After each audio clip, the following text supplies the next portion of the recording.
Simulan natin ng isang kwento sa isang simbahan.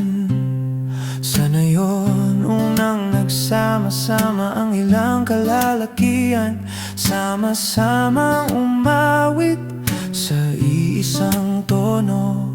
At dito nabuo ang isang samahan,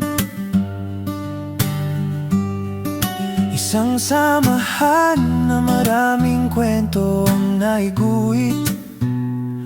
Mga kwento na tumanim sa bawat puso, saya na di matutumbasan ng yaman sa mundo. Mga ngiti at kulitan ng aming kabataan, tawanan na parang wala nang bukas.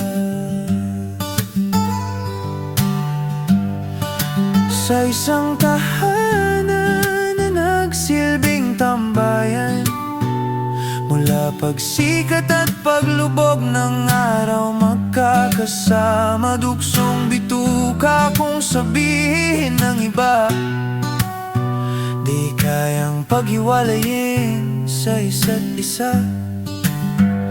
Mga pagsubok laging magkaramay.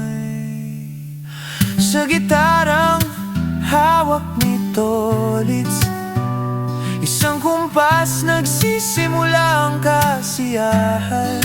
Tunog ng gitara, tawanan at kantahan, takbo ng oras, di namamalayan.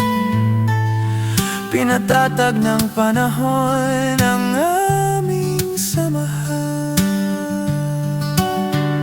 Lumipas ang panahon, puting buhok ay sumilay. Ilan na rin sa amin tuluyan ng namaalam.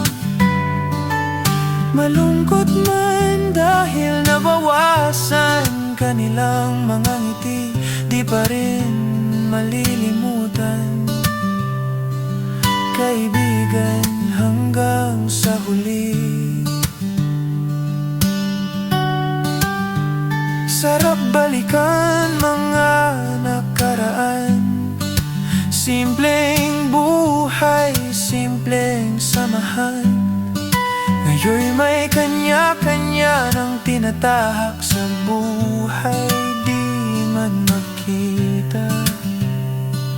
Nakaukit pa rin sa puso ating samahan, samahang walang kapantay hanggang sa huli, kaibigan.